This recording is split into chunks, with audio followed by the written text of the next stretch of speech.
Happy 4th of July, everyone. We are back for episode 91 of Total Football Talk, powered by Sertoba Media, where the struggle is real to be awesome. Also today brought to you by No Credentials Required. Shout out to them as we have many things to talk about. Lamar Jackson recently stated that the game has gotten easier should opposing defenses get a little scared. The Dolphins traded cornerback Jalen Ramsey and Jonnu Smith for Minkah Fitzpatrick in exchange picks. Which team improved the most out of that deal? Darren Waller coming out of retirement to fill the void potentially for Jonnu Smith over there in Miami. All that and more on the 91st edition of Total Football Talk.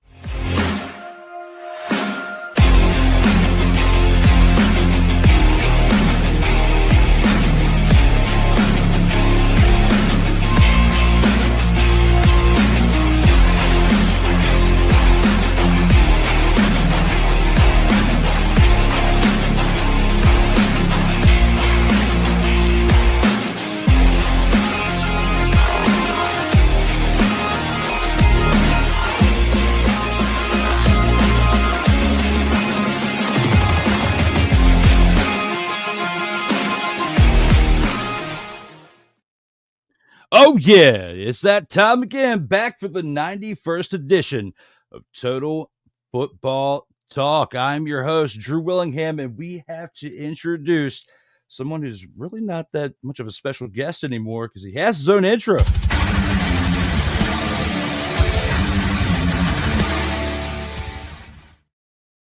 And we're jamming again here on the 4th of July.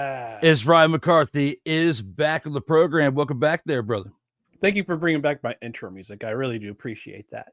hey, man, it's one of a kind. Shout out to Cole Johnson, as always, for making the great content out here, because that is definitely fit for you as we are here for episode 91 of Total Football Talk.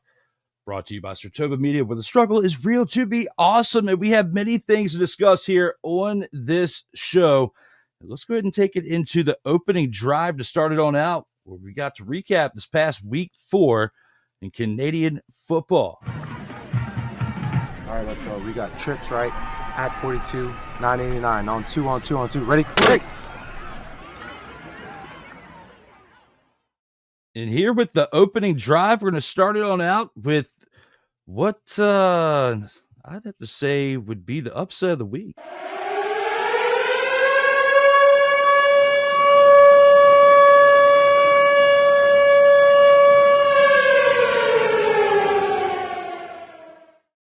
Ryan, that upset goes to the Montreal Alouettes getting pummeled by the Hamilton Tiger Kitties this past weekend. Yes, they stood up. They were ready to rock and roll.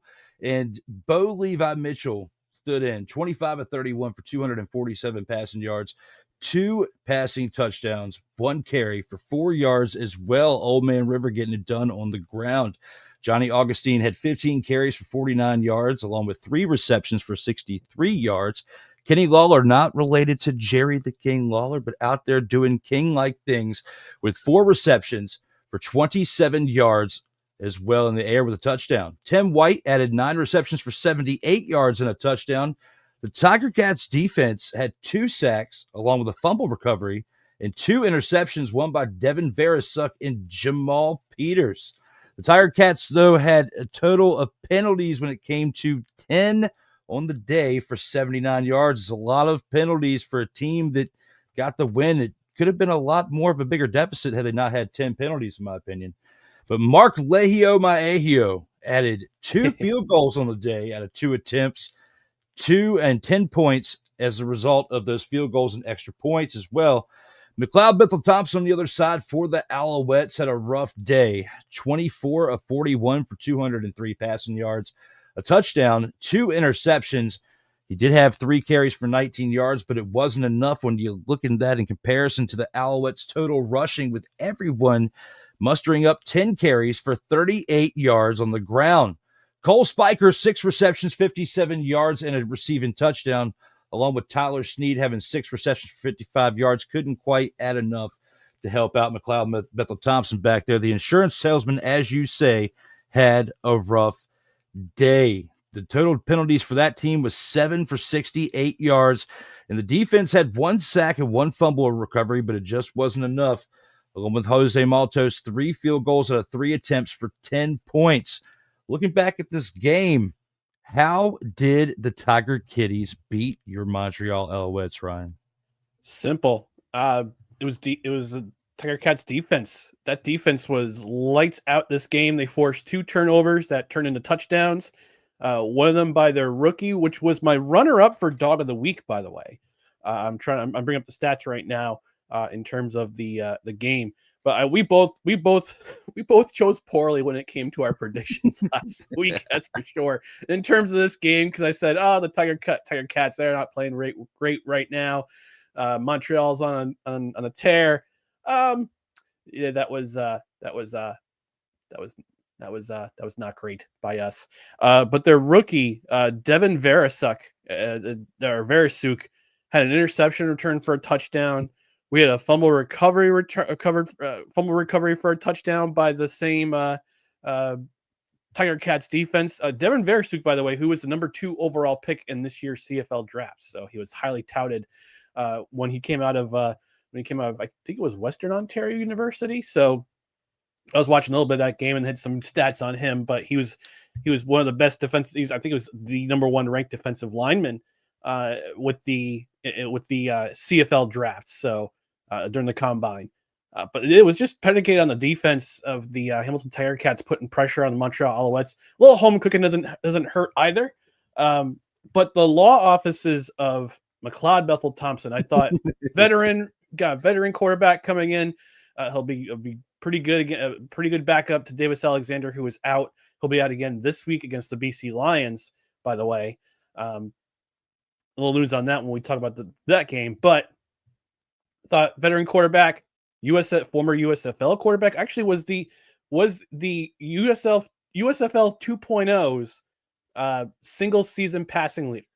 Had the most passing yards in the second iteration of the USFL with the New Orleans Breakers back in the day, trying to get a shot in the NFL, but came back to the CFL and was traded to the Alouettes in the offseason for Cody Fajardo, swapping backups between Edmonton and Montreal. He did not look great in this game. And that offense, my goodness, that offense was just, they were getting slapped around all game long. I mean, the number of sacks they didn't have many sacks. 2 sacks, but it just seemed like Montreal could not get a handle on offensively in this game. And it showed on the field, and Hamilton was pressing the issue. They were pushing the issue, and good for them to get the win, to get that win, that first win of the year. I know last year they didn't get their first win until week 7 of last year. So, but Bo Levi Mitchell, let's probably talk about his greatness, the great veteran he is, and what he put on a show. He put on a show. Was very efficient, as you mentioned, 25 of 31 for 247 yards, 2 touchdowns. Johnny Augustine eating up some yards on the ground. Former New York Jet Tim White with a receiving touchdown. But that defense, 2 sacks, 1 fumble recovery, 2 interceptions, the fumble recovery for a touchdown, the interception by Verasuk for a touchdown, and it was a complete game for this Hamilton Tigers defense, or for this offense. They put it together on both sides of the ball.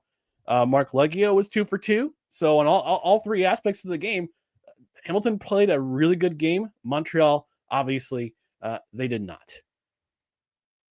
You're absolutely correct with that. This game was tough to watch when you're looking at one team that we expected to dominate, and we both picked them, based on what we'd seen so far this year and what we'd seen in years past. I mean, it's a team that you ride high with, kind of like how I ride with the Saskatchewan Rough Riders. Okay, I'm trying to conserve that energy for later in the show, but when it comes to this right here, the Tiger Cats, Bo Levi Mitchell, this is the type of game that they have to have from him every single game, and they're not built for him to have this type of game every single game, and that's what's going to be tough for them to sustain consistency throughout the remainder of the season. It's a long road, and we're just through the first month of it. I mean, we're just through the first 4 weeks, and we got a lot of games left. And last year it wasn't pretty for some of these teams, but they were able to turn it around towards the end and end on a high note. Who's to say that the Tiger Kitties couldn't surprise us this year? But they've got to keep that consistent throughout, but they cannot have 10 penalties in a game and expect to win. And the Alouettes, it's a shame that they didn't capitalize on those 10 penalties. No. And then had 7 on them themselves. It wasn't as bad as some other games that we'll talk about here later on. But I mean, this was pretty brutal to watch. It was just a culmination of this and other games that made this a tough weekend in Canadian football to witness. Yeah. And we talked about Montreal, how they've been dominant the first 3 games of their season, and they just did not look like themselves in this game. The defense is usually flying around, getting picks, causing sacks, causing all sorts of disruptions. But 1 sack and 1 fumble recovery and forcing no interceptions out of a seasoned veteran named Bo Levi Mitchell. I mean, you saw how efficient, again, come back to his efficiency. He only had 6 incompletions. So he carved that secondary up, and I got to give him full credit to that veteran, the wily veteran, Mr. Bo Levi Mitchell from Eastern Washington University. Shout out to the Tiger Kitties, but we don't. I think if this game, I think turned things around for Hamilton. We won't, but I'm hoping by the end of the season we don't call them Tiger Kitties. They'll legitimately be Tiger Cats by the end of the season. They'll maybe get themselves a playoff berth. One thing's for sure, between the penalties, the Alouettes offense, especially their running game, it was this for them.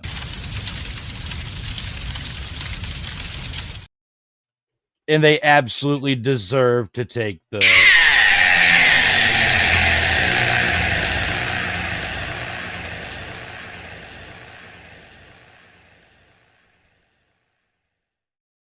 Shout out to the chat real quick. Sick Diggy is in the house saying, "What's good, everybody?" Along with good morning, good afternoon, good evening, and good night, as well as Ike doesn't give a fuck is in the house. Ike says, do your impersonation of David Caruso's career. As he says, "Good morning, fellas," along with Morning, Sick Ike. Diggy out here in the chat. Ike, the Giants fan out there. Looks like the Tigers Cats had the Alouettes number this game. They absolutely did. They did. And that's not something we're used to saying, especially when it comes to the caliber of team, the Alouettes, and you don't expect them to lose to the Tiger Cats in comparison. When you look at the 2 rosters on paper, what you've seen out of highlights and games, it's been wide known that the Tiger Kitties are used to taking that big old L that we just played. But no, not this week. Definitely a surprise. Yeah, for sure. Shout out to you guys with the comments. Keep them coming, as we have a whole lot more to discuss here on this program as we got other games. So that was the Friday game. Let's go ahead and take this into the Saturday game.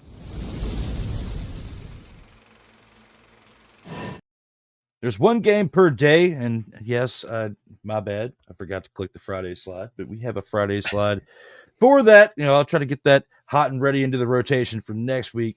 But for the Saturday game, we have taken a look at the fact that we had 2 teams that we expected to have a better contest than the last one that we saw the night before, and that was the Saskatchewan Roughriders hosting the BC Lions, and they beat them down pretty good. This was another game where penalties affected it from start to finish, Ryan. You know it, and I know it just from watching this game right here. It was tough. It was absolutely tough. We had different quarterbacks playing as a result of, things that had transpired in the previous weeks. And, this Saturday contest, 7:00 p.m. Eastern time in Saskatchewan, we expected better, and we did not get better. But Jake Meyer, 13 of 23 for 170 passing yards and a touchdown. Not usually the type of numbers that you see out of a winning quarterback, but he did not turn the ball over, did not throw any interceptions, so good for him. AJ Ouellette, though, for the 2nd consecutive week, in my opinion, has been a huge charge for this team, and he continues to be, from past seasons, and a big leader. But as far as statistically and helping this team get the big win, 23 carries, 139 rushing yards, and a touchdown, along with 1 reception for 12 receiving yards. Keyshawn Johnson, 4 receptions for 53 receiving yards. Give him the damn ball.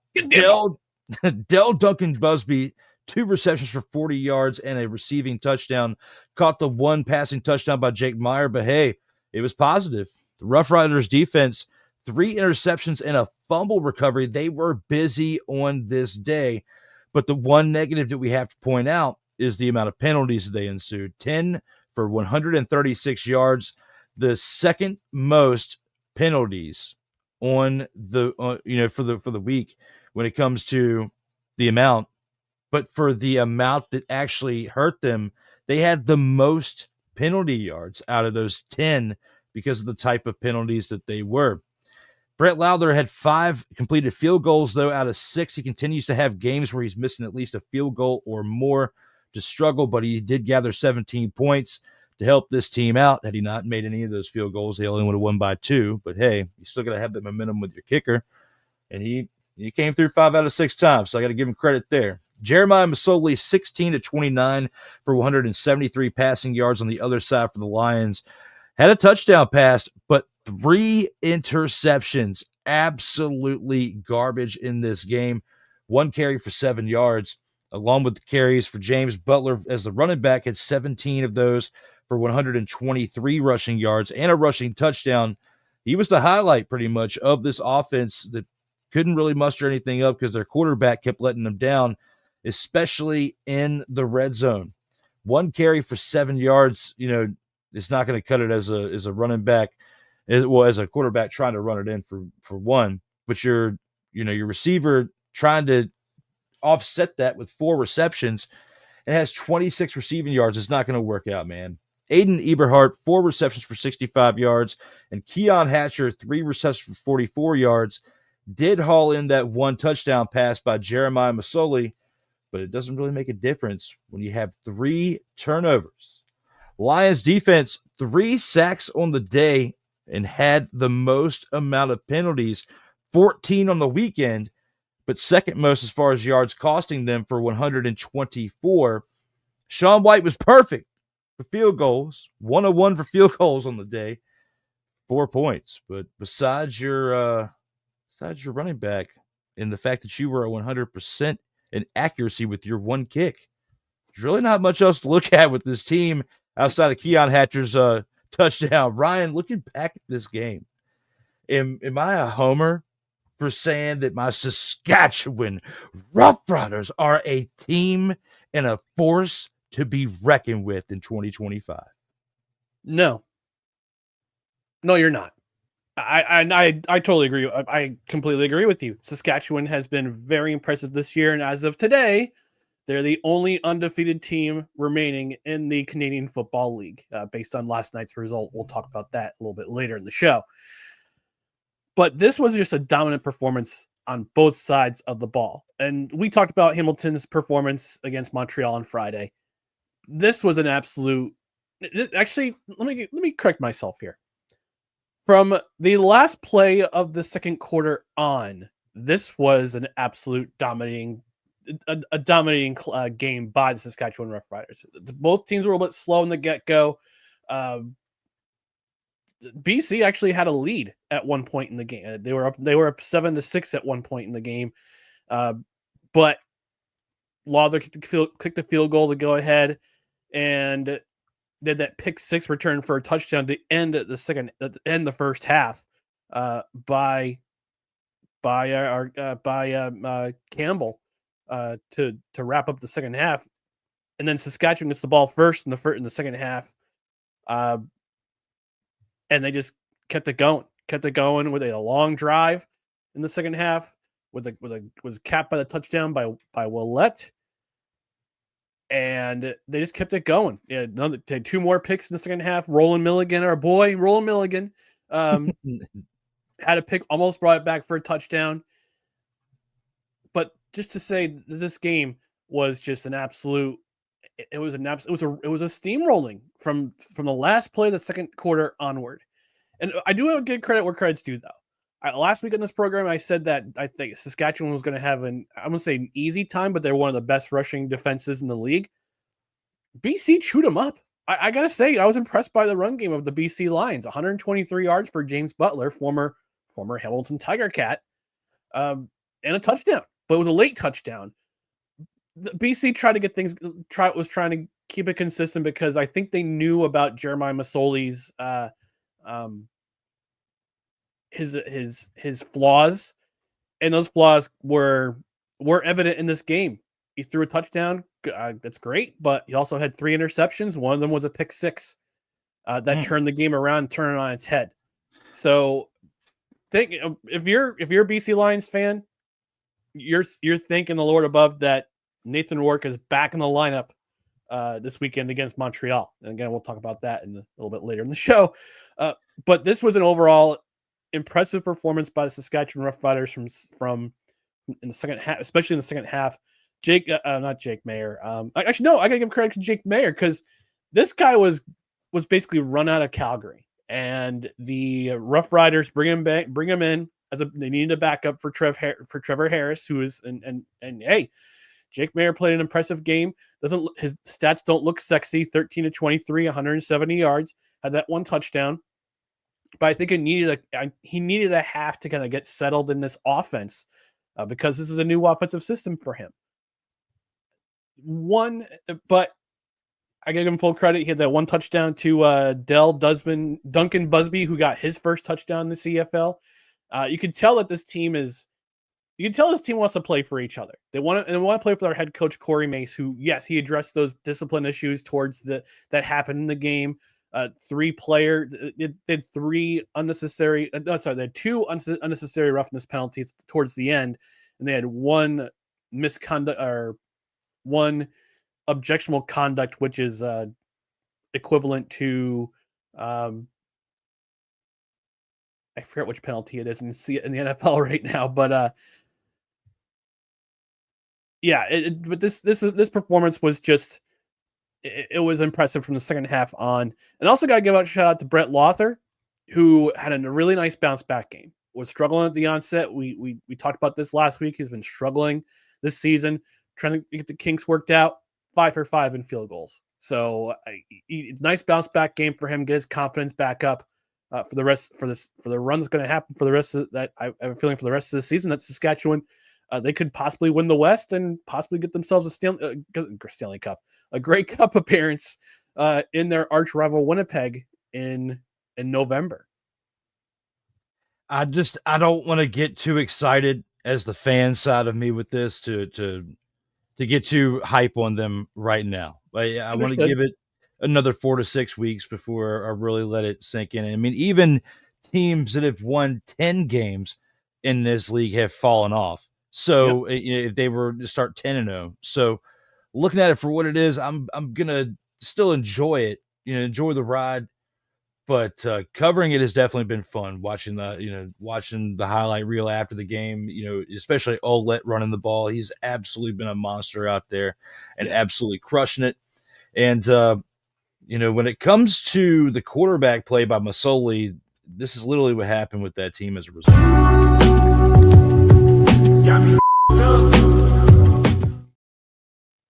And when it comes to going against that Saskatchewan defense, it definitely was not this, though. Surprise, motherfucker. Because they have been clicking on all cylinders since this season started, that being the Saskatchewan Roughriders. For that, go ahead and take it on into the next game. That's on Sunday.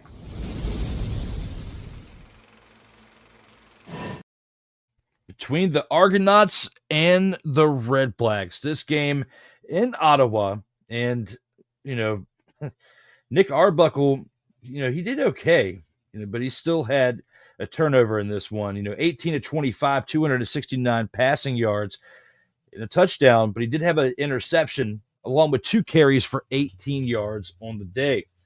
The Argos rushing, another team that struggled when it came to getting yards on the ground. 12 carries for 30 yards on the day, and they still found a way to win the game because Ryan Hunter had 1 reception for 1 yard and a touchdown. That's your person who scored the 1 touchdown for Arbuckle is the main ones who led and set it all up. DeVaris Daniels, 5 receptions for 96 yards. DeMonte Coxey, 2 receptions for 82 yards. You know, they had the stats, but they didn't quite get it into the end zone for the Argonauts. The defense, though, is what kept them in this one, you know, along with the fact that Ottawa just could not move the ball on offense, or at least into the end zone. Because the Argos defense, 5 sacks, along with the fumble reception and an interception by Jafaris McFadden, and our boy Liram, however you say his name, Liram Honolulu. Yeah, I've settled for that. You tried. I tried, but he was perfect. Liram was perfect. 2 for 2 on the day on field goals, contributing 9 points to his team. It's just enough for the Argonauts to get this win, but it wasn't pretty. It was along the list of games from the past week 4 that just were not fun to watch. Because on the other side, Dustin Crum, 20 of 30 on the losing team for 235 passing yards, an interception, no passing touchdowns, but he did have a rushing one because he had 8 carries for 60 yards and a touchdown on the ground, along with Daniel Adebabwe, 7 carries for 46 rushing yards on the day. Geno Lewis added 4 receptions for 83 yards, along with Khalil Pimpleton's 5 receptions for 56 yards. But they did not get the ball in the end zone for their guy, Dustin, as he had a turnover.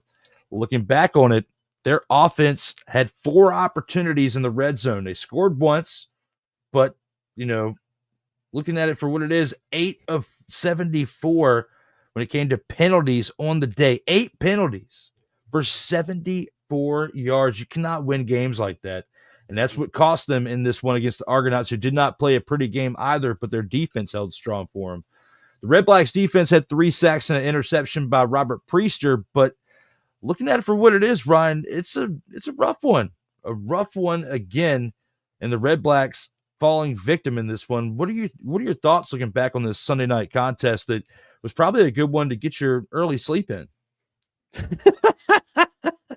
Where's that graphic? What was this game? This game right here was absolutely.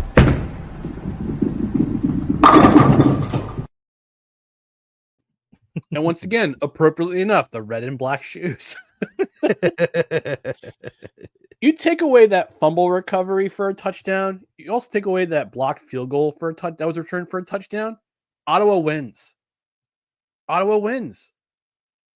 But say your prayers, Red Blacks fans. And I just looked it up. I just did a quick research on Twitter while Drew was giving the stats. Drew Brown was in full practice mode yesterday. So it looks like he will play against the Edmonton Elkamos. Shout out Rod Peterson on Sunday night.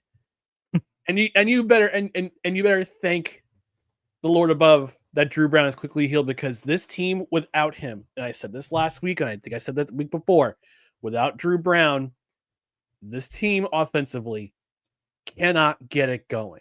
They cannot. And it shows in 130 rushing yards total for the team. That's great. 235 passing yards. Okay. It's pedestrian for this league, but also you got to take advantage of your opportunities. And they did not take advantage of any opportunities, like you said, in the red zone. They had 4 trips to the red zone, 1 touchdown. Again, and again, the blocked field goal, they got taken back for a touchdown. The fumble recovery, taken back return for the touchdown. If you're not protecting the ball, you're going to lose. And they had 3 giveaways in this game. They had a fumble, that fumble recovery, forced fumble, which was recovered, interception, and a turnover on downs. That's 3. For giveaways, you don't want more than 2 in a game. Nope. And you also want to protect the football. Again, you want to protect the football and also give full credit to the Argonauts defense. Even with some of the injuries they had, they still managed to get 5 sacks out of their defense. So this was indeed a bowling shoe ugly game. And I feel pity for those who who are paying a ticket to watch this game in person. I was actually listening to the game on the radio while I was mowing my lawn Sunday night. So this was not a great game for Ottawa, and I had Ottawa pegged as a possible Grey Cup contender. I had them. The full offense. Drew Brown was really great last year. Great stats last year. Didn't they got to the Eastern semifinal, but the second half just got away from them.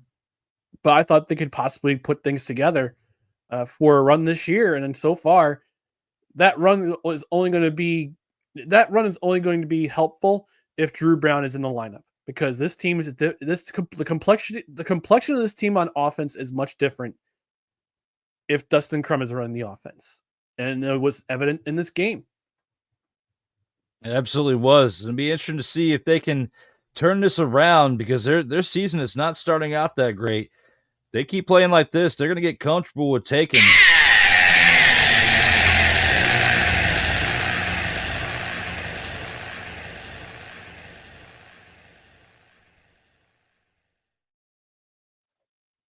the Sun.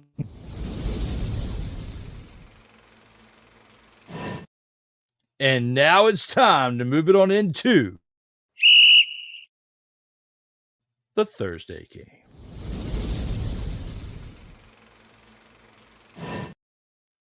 That's right. Last night, this game, the Winnipeg Blue Bombers on the road, I wouldn't say the last one, the next to last team that was undefeated to fall. As the Calgary Stampeders hosted them, winning this game 37-16, Ryan, absolutely decimating them at home. Another game that was a surprise to me in comparison to our picks for last week and what our thoughts were heading into week 5. Vernon Adams Jr. showed up, and that's what he had to do in order to get this win. 13 of 18 on the day, 222 passing yards, not a lot of throws, but he only had 5 incompletions, did not have any interceptions thrown in this game. Last week was not that great. He had a turnaround in this one. 13 of 18 again for 222 passing yards, 2 passing touchdowns, 1 carry for 8 yards on the ground. Speaking of on the ground, Dedrick Mills, 18 carries for 93 rushing yards and a rushing touchdown, along with 1 reception for 5 yards as well. Jalen Philpott, 2 receptions for 75 yards in the air, along with Tevin Jones, 4 receptions for 49 yards.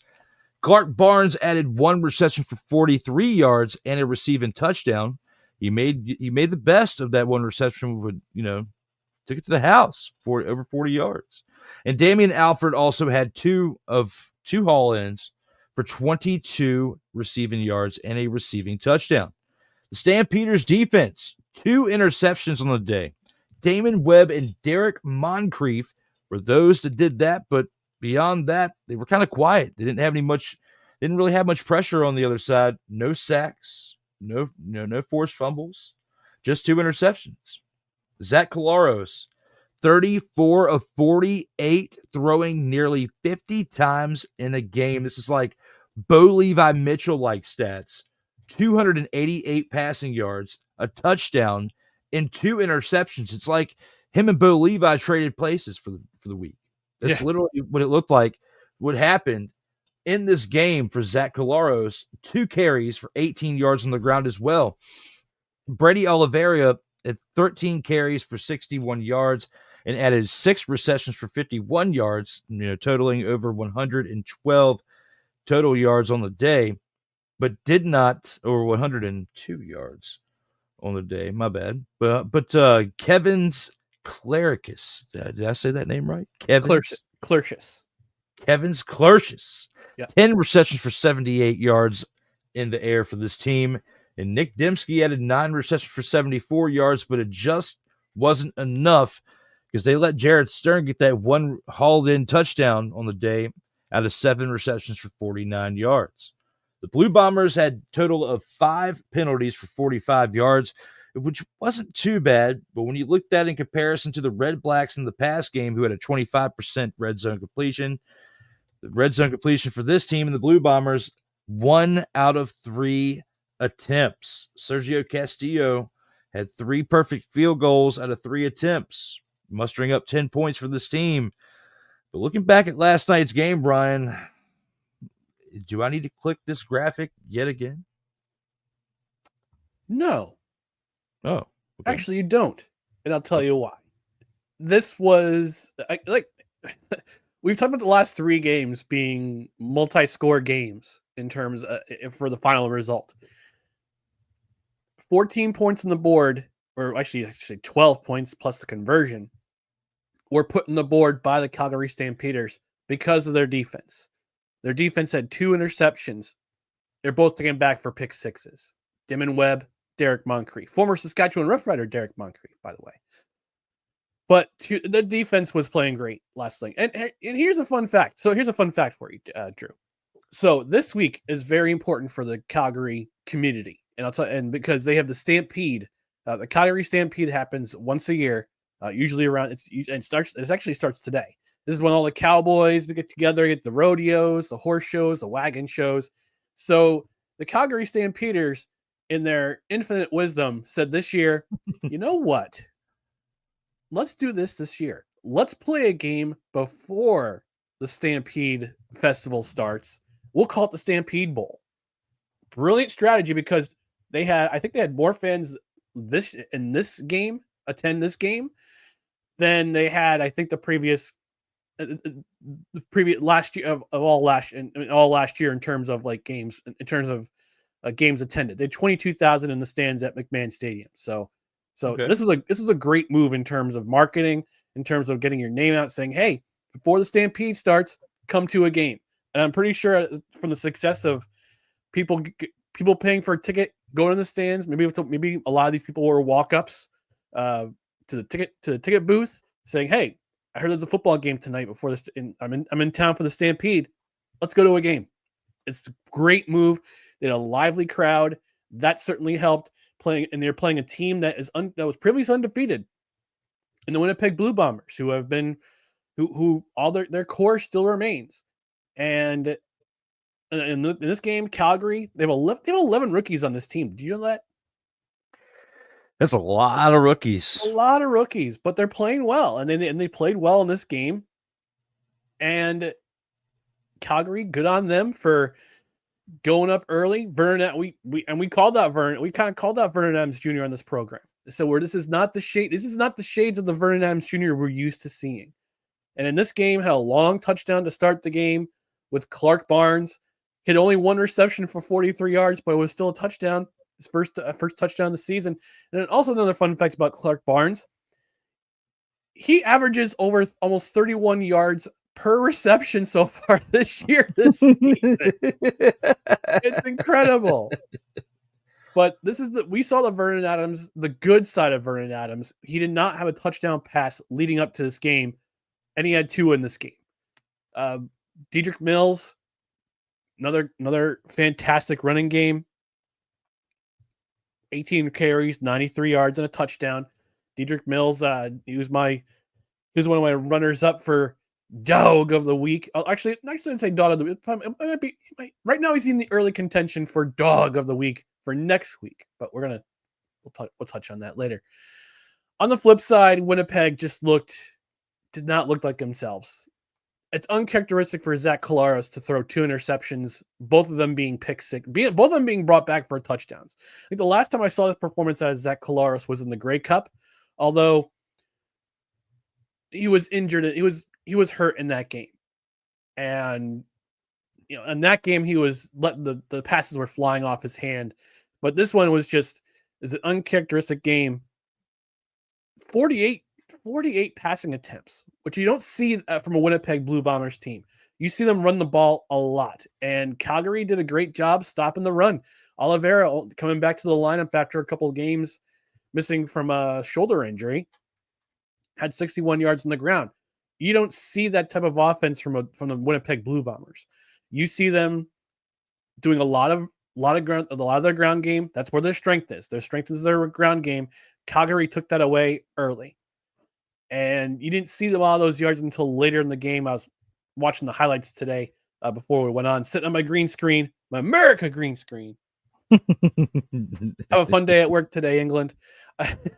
But give credit to the Stampeders defense. forcing those two turnovers and getting points on the board for their team. No sacks by either team. That's the crazy part of this game, was that there was no sacks by either team. But it just seemed like Calgary was Calgary was the better. They were definitely the better team in this game, and Calgary played a very clean game. Only had 3 penalties. They only give away the ball once. Winnipeg gave it up 4 times, 2 interceptions, and 2 turnovers on downs. What did I say in the last segment? Or one of the last segments? You can't have more than probably 1 giveaway in this league. Otherwise, it's gonna come back to bite you. And it certainly did so for the Winnipeg Blue Bombers, who are, I believe, now they're in 3rd place in the West based on that loss, because Calgary has the 1-0 advantage over them. So, congratulations to the Stampeders. Played a great game in front of a lively crowd at McMahon Stadium. You are now the Stampede Bowl champions of 2025. Let's run it back next year. Let's run it back next year, Calgary. We'll see if they can. At least they got that sparking their momentum. Hopefully, for the other half of the season, we still haven't even reached yet because we're still early on in. We're super early. But with all that being said, since we're early on into the season, we're early on into the program. Let's go ahead and get it on into our first commercial break. Hey. When we come back, we'll have the grand champ of the week and much more on the other side. All right, let's go. We got trips, right? At 42, 989 on 2. Ready? Hey.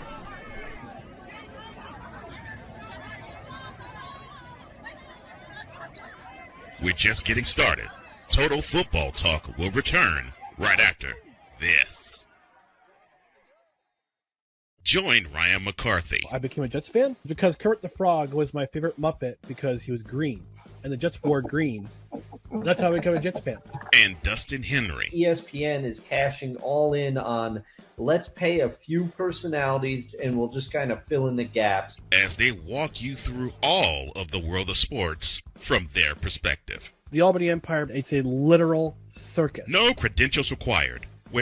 Ryan, say the tag. Where you don't need a press pass to talk sports. Live every Tuesday at 8 p.m. Eastern, 7 p.m. Central on YouTube and where you can find podcasts.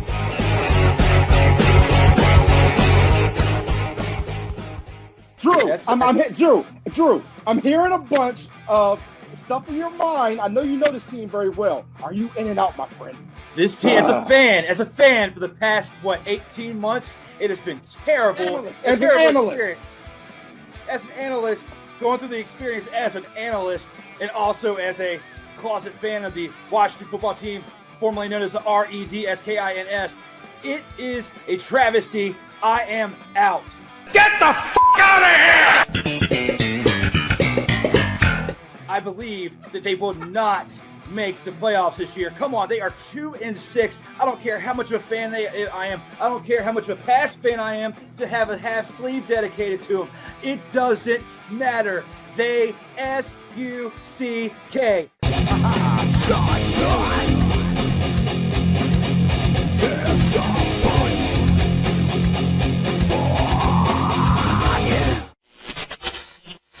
Hey, what's good, everybody? This is your boy Corey, host of The Grind, where we talk about all things WWE. You can catch The Grind every single Saturday, 4 p.m. Eastern. 4 p.m. Eastern, right here on Sertoba Media. And if you're not following Sertoba Media, then what are you doing? Like, share, subscribe. There are many different things that we have available on Sertoba Media for your viewing pleasure. And what else you got to do on a Saturday afternoon? Come spend some time with me. Come spend some time with my colleagues on this platform. Help us be able to bring everything that you all want to see. Matter of fact, you know what? If you ain't did it yet, I got something for you. Stay true to what you do. Stay true to why you do. And always stay true to you. Sertoba Media, where the struggle is real to be awesome.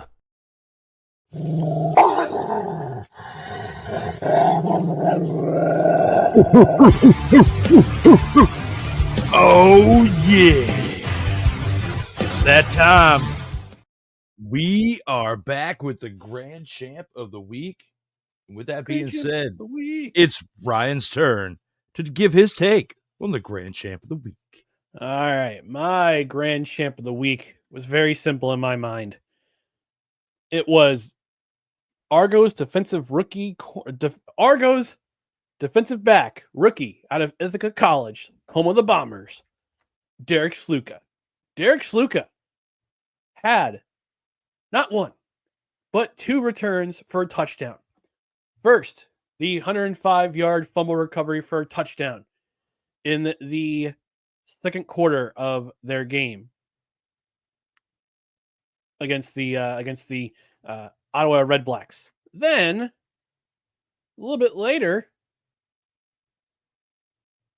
a blocked field goal that got taken back 120 yards for a touchdown.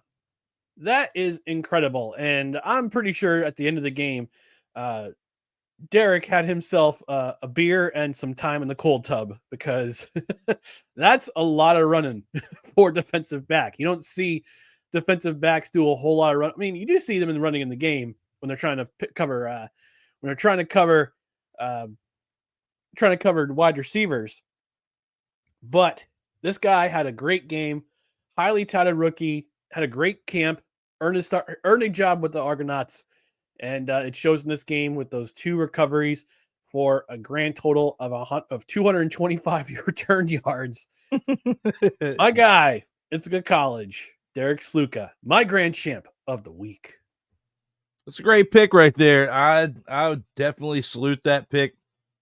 It was tough to compete with that one, but mine I had to make for the second consecutive week. My pick, A.J. Ouellette, 23 rushes for 139 rushing yards, 1 rushing touchdown, along with 1 reception for 12 yards in the air. He knew what his assignment was and absolutely delivered for a second straight week. MVP of this offense on the ground so far for this season for the Saskatchewan Roughriders team. My pick for the second week, I can't say it enough, because he has been an absolute beast. And look at the mane. He has got a long set of locks, which makes what we saw in this past commercial, this guy, a little jelly, because I don't have this hair anymore, as I cut it a little over a year ago, and I haven't cut it since, but long way to go to catch up to A.J. Ouellette here in this graphic. Not because of the hair that he's my pick for 2 weeks in a row. It's because of his stats and the impact that he makes to that offense. My pick, big old AJ, the running back for the Rough Riders. Nice. Thank you, guys. We're here on the 4th of July. He's got the background. I got America Made over here. Rocking America here for the 4th of July. We got many more things to discuss here on this program, but that's the grand champ. And next, we're going to take it on into the Gridiron Scoop.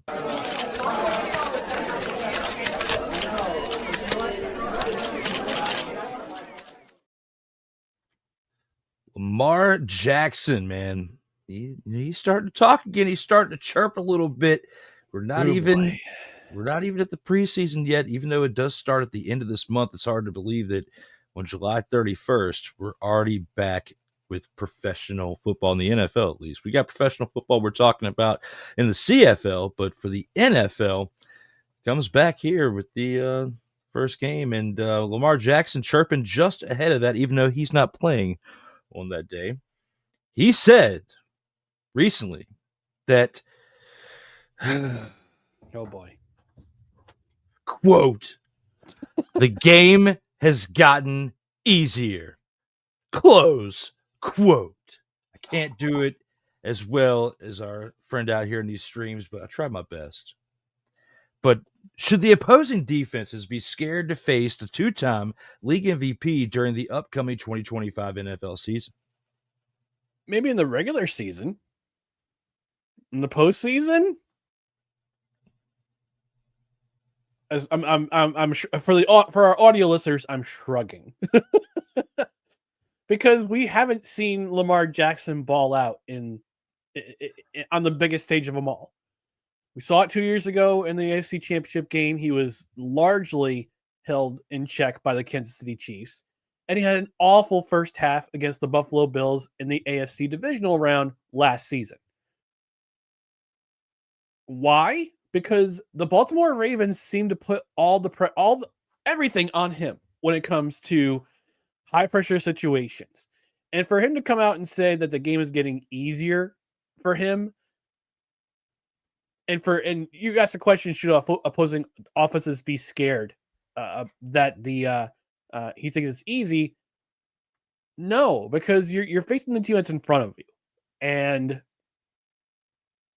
if you're saying give me the ball, but you don't perform, it makes me think that you don't have that, I guess you could say, dog in you to get things done. And the reason why the Ravens acquired Derrick Henry last year, signed him as a free agent, and God bless him, signed an extension with them for another season, is to take that pressure off of Lamar Jackson to do his thing. So, maybe in the regular season, Lamar Jackson looks great. He's a 2-time MVP. But when it comes to the grandest stage, when the spotlight is on him, he tends to wilt. And for him to come out and say the game's getting easier for me, it just shows that he hasn't learned yet. When it comes to the statements that Lamar Jackson has made, I agree with what you have to say. And pretty much just click this. We gotta pause that.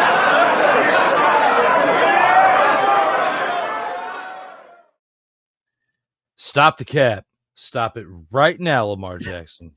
Stop it. Because as the kids would say, stop the cap. Yes, because there is no way that you are the one that's scared. If they're scared of anybody, is Derrick Henry running them over. Okay. Yeah. They're more scared of him, just like you. So they had to make that adjustment last year and pick him up because they needed more balance to that run game, because they couldn't just lean on Lamar Jackson because it kept failing each and every postseason. Well, they got Derrick Henry, and it just wasn't quite enough. Lamar Jackson needs to put his money where his mouth is, because he's been doing enough talking. Yes, he's got 2 MVPs to back up his performance during the regular season. But like you said, regular season MVP is not paying dividends in the offseason. So we'll have to see how things turn around. But I agree with you. I don't think that the opposing teams are scared of Lamar Jackson. No. Oh, my bad. That's okay.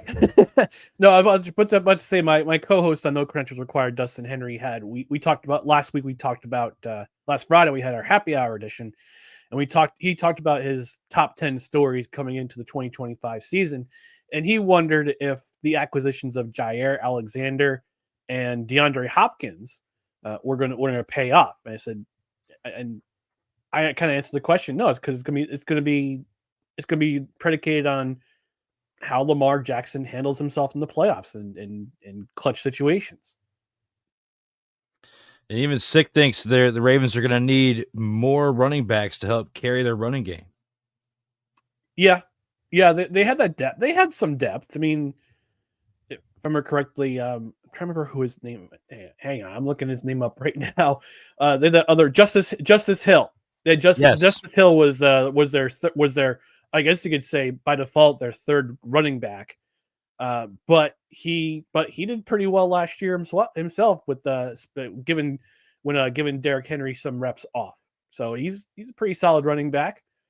You can rely on him for to help carry the load, so to speak. Apparently, Lamar Jackson in the playoffs showed up more than his ex-girlfriend did anyway. But That's my guy Dan Cruz. He's with the Time to BS podcast. He's great. He's a great guy. Dan is absolutely crushing it out here in the comments. Shout out to Dan for being here with us on this 4th of July. As he also says, what's more likely to happen? A running back wins MVP or the first defensive MVP since 1986? Running back wins MVP. I would love to see another defensive MVP, because the last one to get the MVP as a defensive on the defensive side of the ball was Lawrence Taylor. If Saquon played week 17 last year, or week 18, my apologies, do you think he would have won the MVP? I think he should have won the MVP first in the first place. I think because he set up if he played week 18, then yeah, he would have won MVP. He already had the 2,000 yards, but he could have broken the record. Yeah, and but they won the Super Bowl. They got it. They made the right move. You can't question it now. But looking back on it, I think we would have seen that come into fruition last year in comparison to the what ifs. But yeah, defensive MVP, we're not going to see anybody else like Lawrence Taylor, man. Like, and especially the impact that he made on the game. Definitely a great question though that he posed right here. And one more that I'll bring up before we get to our next topic here. It says, Ryan Drew, did you leave out milk, cookies, and Budweiser for Kurt Angle and Kid Rock last night? Also, Marlboro Reds. Yeah, Drew Sluka is going to need a beer, cold tub, and some Marlboro Red. And speaking of Red, he pointed out the fact that he loves how we had the same microphone. I would like to point out I had mine first. You did have yours first. I've only had mine for I think I've had it for a couple of years, because I've got mine on the July Prime Day in 2023. I got mine. It was 2021 or 2022. It was before I left. When I worked for Geek Squads, before I left the company, got the discount on it before I went to where I'm at now, because it saves money where you can, and I'm glad I did. Indeed, it saved like $40 getting it while I was still there. But yeah, long story short, we do have the same microphones. But that being said, we're going to take this into our next NFL topic. The Gridiron Scoop is all NFL, because we don't want to completely talk about CFL throughout the entirety of the show. But hey, we got that little mix up here. We're going to take more coming. There's more coming though. NFL. Hey, yes, more CFL definitely is. Speaking of things that are coming and going, trades, man. Trades are still happening in the NFL, or at least they did back on the 30th earlier this week. The Dolphins traded cornerback Jalen Ramsey and tight end Jonnu Smith, along with a 2027 7th-round pick, to the Steelers for safety Minkah Fitzpatrick and a 2027 5th-round pick. Between these two teams and the trade that just went down at that time, which team improved the most out of this deal for the long term? Neither of them.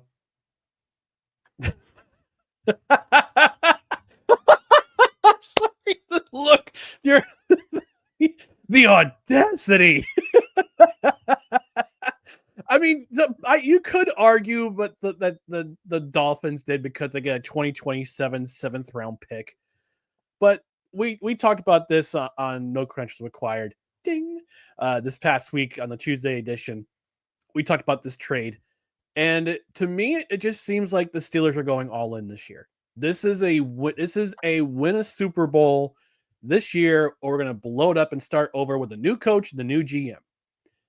And you see them bring in Jalen Ramsey. We know Jalen Ramsey wanted out of Miami. We all knew that. But the fact of the matter is that Arthur Smith cannot quit Jonnu Smith. That is a fact. He's been there pretty much wherever he goes. Stop. Yeah. He can't quit. He cannot quit Jonnu Smith. And part of this hilarity is that Minkah Fitzpatrick goes back to the team that he was drafted by the Miami Dolphins, coming out of the University of Alabama. And then he wanted out because he couldn't get a contract and went to the Steelers for a couple of first-round picks. But now he goes back to Miami for a veteran in Jalen Ramsey, who's getting a little bit older. I mean, neither of these teams really panned out in terms of, because another team's getting younger. Another team is, arguably you can say that with the 2027 7th-round pick. A 2027 7th-round pick. But neither of these teams get younger. The Steelers are in a win-now mode. And the Steelers just kind of add to the payroll of what is the most expensive defense in the National Football League. So, in my eyes, I don't think either of these teams really improve themselves in the long run. Again, save for the Dolphins, who get themselves a 7th-round pick 2 years from now. But again, it just shows that the Steelers are in a win-now mode. We're a win now or blow it up next year mode. And the Jonnu Smith was just a cherry on top of the cake that was this trade. I think the Steelers are trying to be like the Buccaneers of 5 years ago, the Buccaneers of COVID year, when they got, their ace quarterback in the offseason with Tom Brady. They're making moves for weapons that he would like to have on the offense, tooling up the defense just enough to improve it to where it once was. Because, Tom Brady stepped into a situation where the team was pretty formidable before he got there, but they didn't even need to make a few adjustments. The Steelers, they aren't the league's worst, but they were like middle tier starting, out into this offseason. And they still needed to make more moves. And you did get an additional tight end that they were talking about for weeks that was going to potentially find a way to come in, and that was Jonnu Smith. The Jalen Ramsey and Minkah Fitzpatrick trade for one another within this was definitely, a surprise, but not when you think about the off the field and on the field somewhat issues that Minkah Fitzpatrick has brought to the Steelers, the attention that Tomlin does not want to this team, in a negative way. So I'm not surprised now really looking back at that factor of it, but Jalen Ramsey, the fact that the Dolphins traded him, they must have really wanted Minkah to come back home to Miami, considering that's where he was from to begin with. Yeah. And here's a fun fact about Jalen Ramsey. He has given up the most yards to one receiver and one receiver only over the past couple seasons. Guess who that receiver is? Who's that? Garrett Wilson. Guess who the Steelers play in week 1? The New York Jets. Who have Garrett Wilson. And it's been the hype around Aaron Rodgers facing the former team, which I don't know if it's going to be that good for you, Mr. McCoffey. You know what? I'm kind of glad it's a 1 p.m. game and not a Sunday night or a Monday night game. Not a prime time. I'm very happy that the NFL schedulers made sense in having the Jets only play 2 primetime games this year. So I'm pretty sure they were like, you know what? Last year with all that hype, it's better we just give them only 2 primetime games instead of the 5 or 6 they got last year and the year before. Well, when it comes to these pieces that were moved around, it's definitely pretty interesting to see how it's going to pan out for 2025. But with that being said, we're going to take this into our last topic within the Gridiron Scoop. That is us actually impacting another team that was involved in this trade. Tight end Darren Waller's coming out of retirement, traded to the Miami Dolphins. Will this move completely fill the void left by the departure of Jonnu Smith? Ooh. Not in the immediate. Because remember, Darren Waller's coming out of retirement. Now, for reasons unknown why he retired, I think part of it is I think he wanted his body to heal. Part of it is the emotional healing he had from his divorce from Kelsey Plum. It was a very publicized divorce. And I think he just needs some time to get some space mentally and again physically heal up his body. Don't forget, a couple of years ago, he was one of the best tight ends in football with the Las Vegas Raiders. Can he come back to that form? I really don't know. Does it fit? It definitely fills a position void in terms of, hey, Miami, we just give up our best tight end. Who are we going to bring in? All right, let's convince Darren Waller to come out of retirement from the Giants and then send him a draft pick and trade him to trade him and pick him up. Now, will it be a good immediate effect? No. He's going to need a full training camp to get himself back into shape. I'm pretty sure he's stayed in shape thinking about coming back to the NFL, which, hey, God bless him. Good for him if he wants to come out of retirement and play and try to give it a second go around. But he's going to need to get in shape. He's going to need to learn this offense, which is a very fast offense between Mike McDaniel's scheming and everything else. But I also kind of wonder if this is just Chris Grier trying to save his job, because Dolphins fans have wanted Chris Grier gone from this team because they can't protect their quarterback. They've been begging for someone to protect Tua Tagovailoa the last 2 seasons. He's oft injured, and they just can't seem to put a veteran offensive lineman there, or draft someone who's a complete stud on the offensive line side of the ball. So no, this won't. It fills a void in terms of positional need, but he's not going to. I don't think, and I've been wrong a lot lately, and I'll own up to it if I'm wrong again. But I don't think he'll have an immediate impact for this offense. Yeah, he's not going to come back like Gronk did with the Buccaneers after a year off and make that type of impact. Even though it took him a while, it took him the first 4 to 6 weeks of that season to really get going. He started off a little slow, so we could expect the same out of Darren Waller, but this Dolphins team is not built the same as that Buccaneers team was, and the Steelers, who were involved in the other end of that trade, are trying to be like the Buccaneers of 5 years ago. Yep. The Dolphins have a long way to go, and they pretty much just have Tua throwing a Tyreek Hill at this point, and you don't even know what you're going to get with Tua after he went down last year. After having a solid 2023, 2024 was rough. We'll see if Tua can bounce back. A lot of question marks over there in Miami. We'll have to see how it pans out for them, but at least we do know one thing. There's a guy coming out of retirement, and he's not being a snowflake about it.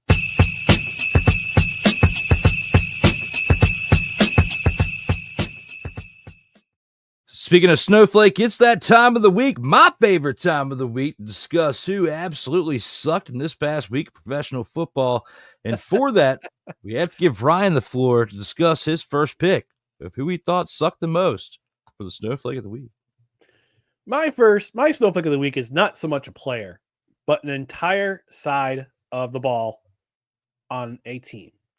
And that would be the Montreal Alouettes offense.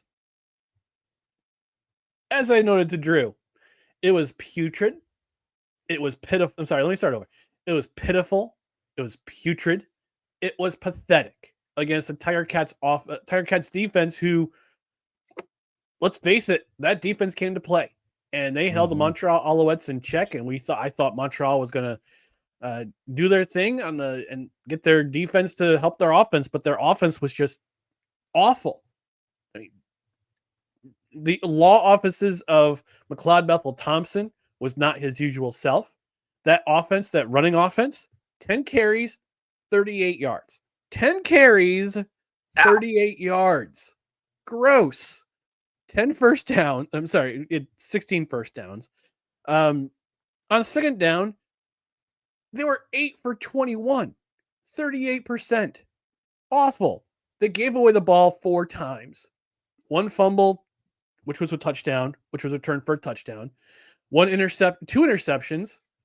One of them returned for a touchdown, and a turnover on down. That's 4 giveaways in this game. And they only got inside the red zone twice against the Hamilton Tiger Cats. Terrible. Awful performance. And 7 penalties for 68 yards. Terrible performance. Terrible. I expected a lot more. And again, this is a team I openly root for on this program because they're the closest to me, and they're also the remnants of the team of the t-shirt that I'm wearing. But I'm gonna say it as it is. This team was just terrible on offense this last week, and they're playing a BC Lions team that's super, super pissed over that performance they had on Saturday night, excuse me. So they've got their quarterback back in Nathan Rourke, and Davis Alexander is not coming back in this game. He's not going to be playing in this game on Saturday. So, but this past week against Hamilton, the Montreal Alouettes offense. Pitiful, putrid, and pathetic. And I hope they get it right next week.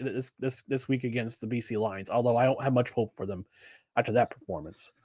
Absolutely terrible on their end, and great pick by you to determine who your selection for Snowflake of the Week is. And for mine, I'm going to go with something similar to yours. I'm going to pick a side of a team, a unit, and I'm going to go with an offense as well. I'm going to go with the BC Lions team that had 14 penalties for 124 yards, a big contribution to why they lost, along with the fact that Jeremiah Masoli threw 3 interceptions in this game. Yes, the other team it won the game, ended up having more penalty yards, but had 4 less penalties in total.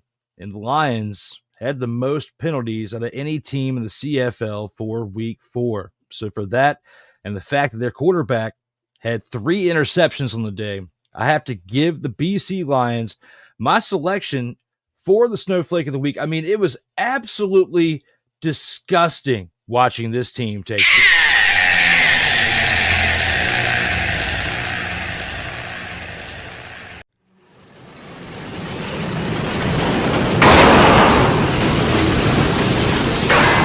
Oh, my brother, testify. They themselves, the Lions, are completely off the rails, especially when going back and looking at this game. What? Going against the Rough Riders. What? A team that you just can't What? with. And you know I censored myself right there because I dropped another 4-letter word that starts with an F. So for that, I had to censor myself because Foil. this... Yes, absolutely. Because this game right here did this to Got me up. you know, those of you out there that tried to find some type of humor within this shitastic game right here, you have to look at this. You like that? You like that? Because you did. Because of the comedic value of it right here. BC Lions, absolute terrible mother-fathering game by them. Great pickup by the Rough Riders to capitalize on this one right here and now from the past weekend. Solid pick. Couldn't agree more. With that being said, we do have a few comments we got to acknowledge out here in the chat.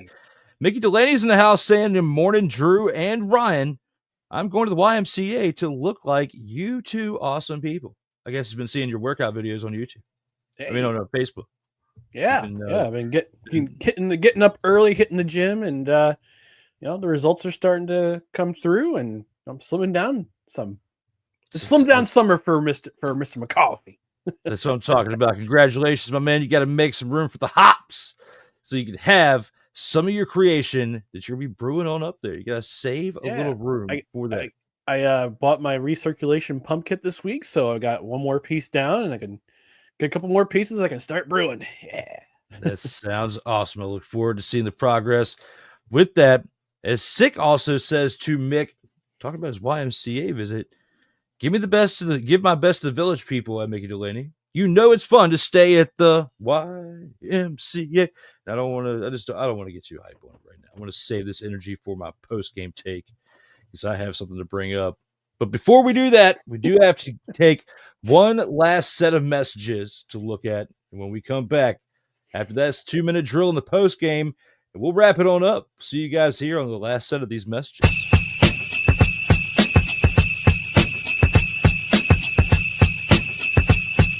Later, the post game. But coming up next, the 2-minute drill. This is Total Football Talk. You know it, and I know it. Let's get ready for it. When that will happen, we don't know. I'm telling you. I mean, look at the bottom of the graphic. Look at this man. Look at him. He's like a Dollar Tree Charlie Chaplin or something. Like, I mean, it's just ridiculous.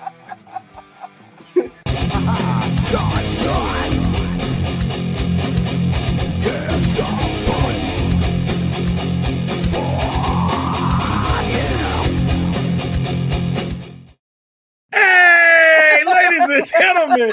Hey, look. Hey, stop playing games. Y'all already know. Go ahead and toss him some Willie Bucks. Ain't nobody playing around. Hey, $ D Willie 87. Go ahead, hit him up on the Cash App, and go ahead and give him some Willie Bucks. Look at Drew looking stoic, ladies and gentlemen. Stoic on that $10 bill. So go ahead, slide my man over some Willie Bucks, and we good. That's all I'm saying. We good. How about some Willie Bucks? Sertoba Media, where the struggle is real to be awesome. In a world where chronicles of the past are brought to the streams, whether the content is relatable or completely beyond your realm of life, there is no shadow of a doubt that this show is absolutely full of shenanigans. Get ready for D. Willie in the evening, this Sunday at 10:05 p.m. Eastern. exclusively on Sartoba Media, where the struggle is real to be awesome.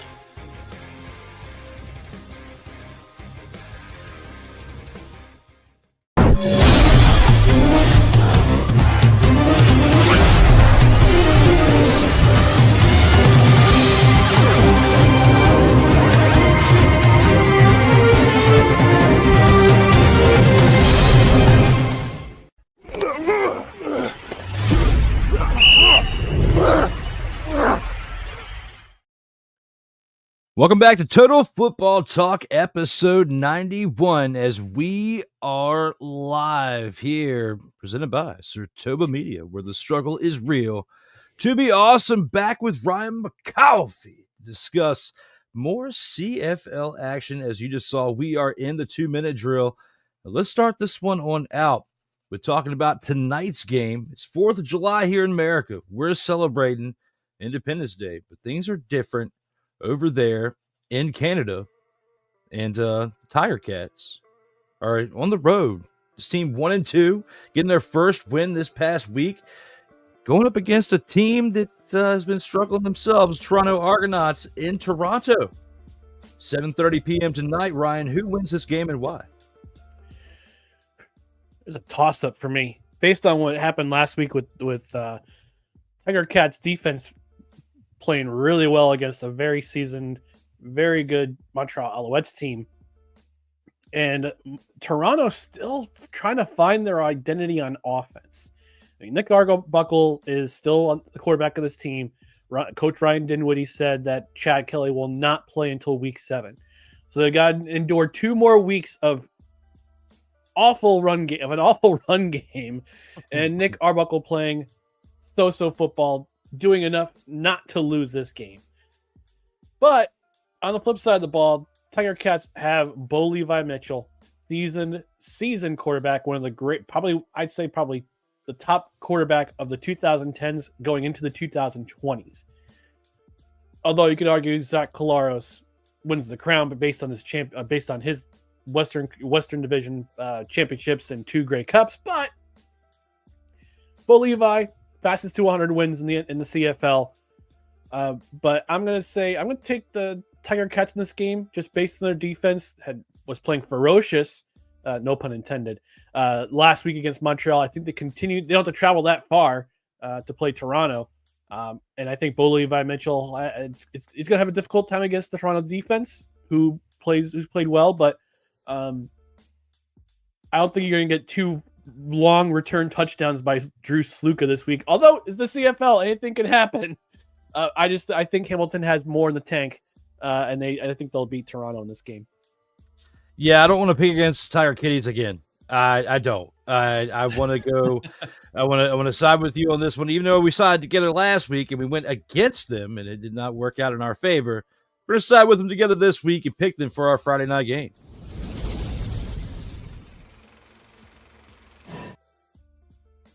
Told you I had the transition in there. Hey. Locked and loaded, even though I missed it earlier. It's here now. That's our Friday game.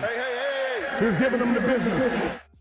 Now for our Saturday contest tomorrow, the BC Lions, who are struggling themselves, another team that's 1-3 that's on the road against the Montreal Alouettes.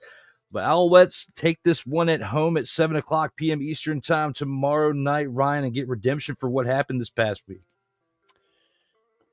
I think they do. I think because it's a home game, they played the last couple of games on the road.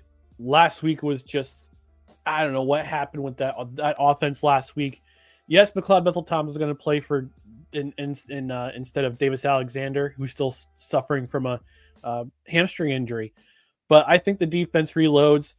They actually picked up a receiver. Montreal picked up a receiver this past week who used to play for the Lions. He played for the Lions last year. I'm trying to remember his name off the top of my head, but I can't quite remember. But they also bring in a linebacker formerly of your UFL, Drew. Played for the Renegades this past season. Who also played for the Renegades? Sankey from the Alouettes. So he won a Grey Cup and a UFL championship in the same season a couple of years ago. So he got the championship pedigree on that side. Nathan Rourke comes back for the BC Lions. They have their run game, which I think will make it close. Montreal has some things to fix on defense. I'm pretty sure Noel Thorpe, the defensive coordinator, is going to have some things planned for Nathan Rourke. They know he's coming back. But I think the defense bounces back. This will be a close game too, based on the fact that the BC Lions run game is pretty solid now. And it's going to help take the load off of Nathan Rourke, but I think defense has too much in the tank. The ball hawks will be out, and I think they'll get to Nathan Rourke a couple times in this game. I think the offense will do just enough with McLeod Bethel-Thompson at quarterback to win this game. It's going to be a close one.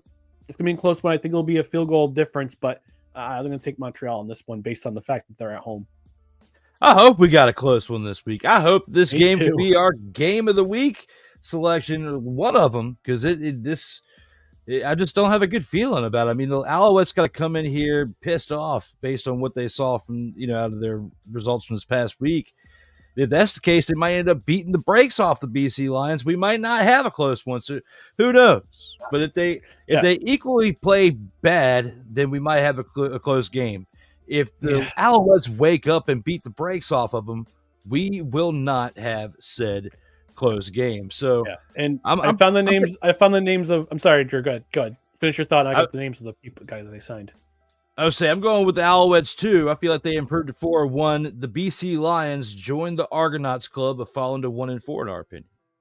So they signed Caleb Johnson, linebacker who played for the Renegades this year, and they signed Alex Hollins, who played for the BC Lions last year. So get some depth at linebacker and at wide receiver. Well, so far through 2 games that we're predicting for the remainder of Week 5, we're both on board with the same teams. We'll see what happens with our last one that we have to pick for good old Sunday. Hey, who's giving them the business? In our Sunday game that we have left to cover for this upcoming Sunday, the Ottawa Red Blacks are on the road. They're 1-3, and they face another Dumpster Pelican team. This is the Dumpster Pelican Bowl of the weekend, as the Edmonton Elks are 0-3 as well, coming off a bye week here recently. 7:00 p.m. Eastern time is the contest kickoff time. Who motherfathering wins this game and why of the Toilet Bowl for the weekend? Man, this is definitely a game I didn't want to talk about because I wasn't sure if Drew Brown was coming back for the Red Blacks, and he is. I see some improvement with Edmonton though. They had some fight in them in their last game they played. They were off last week. They played Montreal a couple weeks ago, and they had some fight in them. Although it wasn't until towards the end of the game in the fourth quarter. But you saw some glimpses of them taking some steps forward, at least offensively, with Trey Ford at the helm at quarterback. I mean, but the Red Blacks defense is playing pretty solid. They played pretty solid last week despite the loss in limiting rush yards. However, Trey Ford can do damage on his feet and with his arm. We've seen the incredible highlights he's had so far this season with throwing deep balls and also that very Kyler Murray-esque third down conversion against BC in week 1. So Ottawa's got to travel far. It's a Sunday night game. It's in Edmonton. It's going to be, unfortunately, probably in front of a sparse crowd again. But I think I'm going to take Edmonton in this game. I just think that they're due. They've had a week off to look at the tapes, look at the highlights, and see what they can do on both sides of the ball. And it worked for Calgary. It worked for Calgary this past week and on Thursday night. So I think the week off for the Edmonton will be actually no, it's a long break because they played Thursday night. I'm sorry, they played Thursday night, but it's a long break between Thursday night and Sunday night. And I think all that time they've had to again look at tape, see what they've done well, and put things together and have a complete game. And I think Edmonton gets their first win of the year. Hell to the no, to the no, no, no, no. Hell no, to the no. There it is. You guys want to hear a fucking story? story is this. Let me talk to you. Yeah. It's about time we disagree for something on this episode, and we are going to disagree on this one. You taking the Edmonton Elkamos out of pity. I will not do that here on episode 91. The Red Blacks, they have to overcome that 25% red zone percentage from this past week. And the penalties that they had, along with the other teams, they had a long list of penalties that they accrued. The Red Blacks are going to beat the expletive out of the Edmonton Elks. That's what they're going to do. They're going to beat the expletive out of these former Eskimos that for some reason they changed to the Elks. Stupid. But they're going to go back. It might help them win because they did terrible last year. They're on pace to do terrible again. It's not looking good for the Edmonton Elks. The Red Blacks, they got embarrassed last week, and they've been embarrassed in all three of their losses this year. They're 1-3 for a reason. The Elks are just 0-3 because they suck. The Red Blacks need to kick it up a notch. They're going to do it here in Edmonton. I'm going with the Red Blacks and disagreeing with you on this week. Oh, my brother, testify.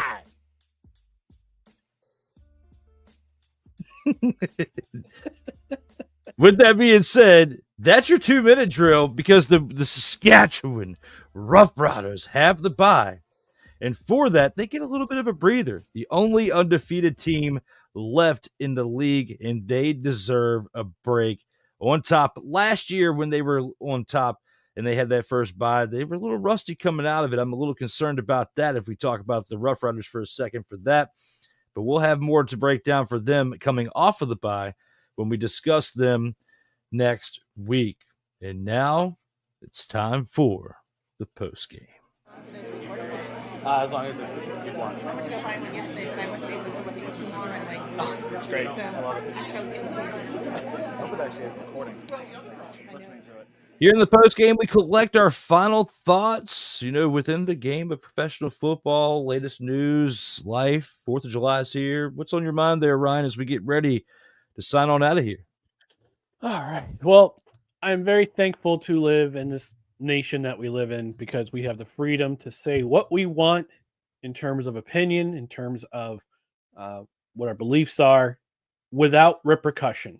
So, and I'm happy to be part of this program to talk CFL, to talk NFL, to have this microphone in front of me, to have the freedom to say what I want in terms of an opinion.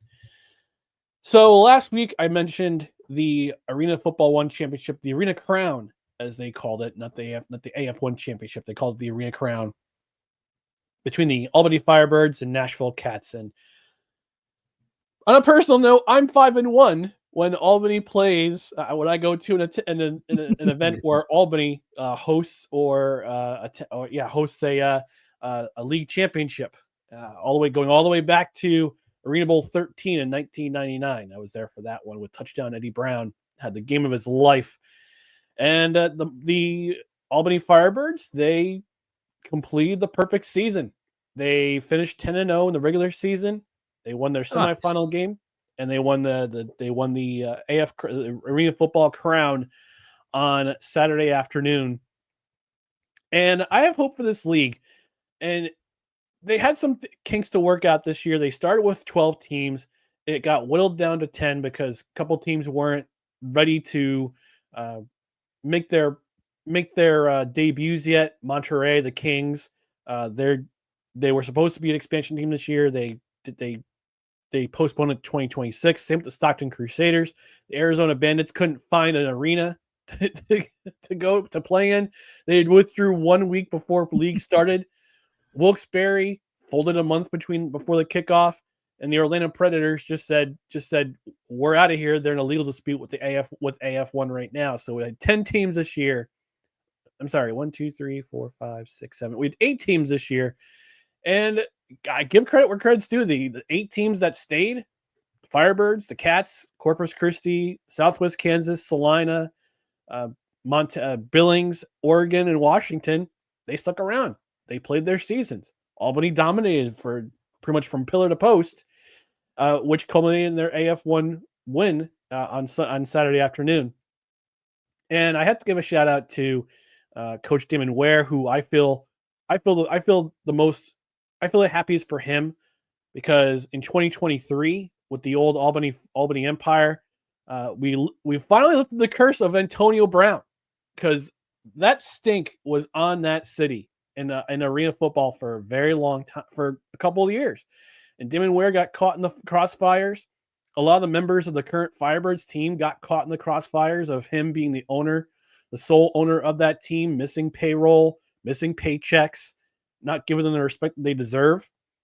But a lot of them came back. A lot of those guys came back, and they're part of the current Firebirds team, including quarterback and league MVP Sam Castronova, who had an excellent game on Saturday afternoon. But I'm curious to see where this league goes from here. And I know they announced expansion for next season. They got a couple teams that are coming back. They're going to be playing next year, including there's going to be a team in allegedly there's going to be a team in Ohio and one in Michigan. So I'm hoping that we have a contingency in Columbus, who is always a great AFL city, and Detroit, which was also a great historic AFL city. But I'm hoping for the league that they secure ownership, they do their proper vetting, make sure that there's arena secured, make sure they pay their rent on time, make sure they get their league dues on time. Because I don't like the fact that sometimes this league becomes the butt of a lot of jokes online, especially in the indoor and arena football circles. And I hate it for my city, especially because the Albany area, we've been a pillar of arena football for a long time, since 1990. And I want that to continue. I want Albany to be a strong arena football city. I want it to be the destination where players want to go to play arena football and have a chance to keep their dream alive and possibly go to another league. We've seen it before with arena football and National Arena League and IFL teams, players in that team. Justin Rankin from the Edmonton Elks, he originally played in the IFL, I believe, I forget remember which team he played for, but he got his start in the IFL. Edmonton noticed, and now he's a starting running back for that team. So I'm hoping that Arena Football 1 will, I won't say get their act together, but they'll be better next year, and they'll be the premier league for indoor and arena football going forward in 2026 and onward. And congratulations to the Albany Firebirds. Congratulations to those players, that organization. I have a good friend on that team. The team president for that team is a good friend of mine. So I'm happy for him and gets another ring. And I'm especially happy for the guys who had to play that season in 2023 where Antonio Brown just ruined it and ruined that experience and ruined that city for a long time. And I'm just glad that Albany is the champions again. So AF1 next year, 2026, you got to go through Albany if you want a chance at the crown. Hey, that was well said. There's not enough praise given to arena football, and you, Sam Shady, and a few others. There are not many that I could think of that, or at least that I know that bring enough light to arena football. And if there was arena football in my area, I would promote it more. But because it isn't, it's kind of like how you feel about the UFL not having a team, close to you. And others that don't really buy in as much to it ever since the whole merger, because you lost a team that was nearby, you really get excited about. So very, very great take that you brought into this one. And I'm just going to say now, I'm not going to be able to top that. I can't, come on. I'm going to try, but I already know that I can't. I believe in you, Drew. I believe in you. I'm going into this. There we go. America on our side. Today, even though we talked a lot of Canadian football and just a little bit of a brush into the NFL and American football, whatever you call it, those of you out there watching, whatever you're watching this on. And, I want to at least go back to NFL for a second and talk about the media side of it, and someone who just a couple of days ago announced is going to be returning to ESPN NFL Countdown, and that's Randy Moss. Shout out to him for his battle. the battle with the liver is not easy, man. It's really, really not. It's a tough one. And for him to be able to come back to full-time duty, and do what he loves to do now outside of football, not playing anymore, but the next best thing to still be around the game. I'm really happy for Randy Moss. He doesn't know me, probably never will see this clip or, for whatever I take out of this and put it on some type of social media page. But, he's been an inspiration to a lot of us out there, who are fighting something, especially over the past year, to those who just got diagnosed with something or somebody that might have even gone through something in the past, as a reminder of, this is why you fight for this. And Randy Moss, definitely a big inspiration to many, not just on the field, but off. And this is pretty cool that, we get to see him come back, and hopefully it's for a very long time, and, along with that and the fact that we got 4th of July here, cookouts and hanging out with friends, family, or whatnot. Hopefully everybody out there stays safe, make smart decisions. If you have a few cold ones, make sure you have a designated driver. Uber is very cheap in comparison to paying for a DUI. So be very careful out there. If those of you out there who decide to have a few cold ones, those of you who don't and don't need it out there to have a good time, congratulations, and continue to help your other friends out there that may need a couple. So for that, it is 4th of July. And I did show 2 episodes. Well, I wouldn't say 2 episodes, but throughout the 2 commercial packs, I introduced you guys to. This is, the episodes returning very soon. So we're going to have to get the No Credentials Required crew, you and Dustin, back up on there for an episode.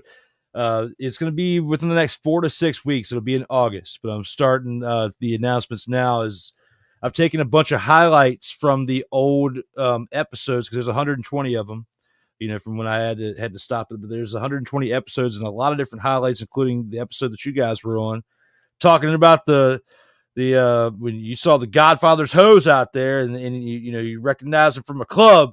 There's a highlight of that out there that I got somewhere within the hard drive that recognize her from work. Yes, recognize her from work. And she's one of the Godfather's hoes. It was hilarious. But we've talked about many things here on episode 91, and we wanted to keep it short for you guys out there who are watching, because it is a holiday and you got many other things to do out there and watch and see and partake in things in America, or if you're like Sick Dicky in a different country, not even celebrating Independence Day, but just enjoying the content on a regular day for that person in that place. Thank you very much for participating, being here in the comments, and showing love to us out here in the chat, whether you're doing this live or you're in the replay comments. We greatly appreciate you taking the time to be here, as always, in support of our craft. We've only got one more thing left to do, and that's look at the outro. Next week we got episode 92, more CFL action to recap, and a whole lot more of the length of a season. But within a month, we have preseason NFL action, Ryan. So we have that to look forward to. A lot of football still left in 2025. We'll start talking about it again next week for episode 92. For Mr. McCarthy with his badass intro that he has now for each and every time he is back, I am Drew Willingham. Everybody, as always, please stay safe out here in these streets.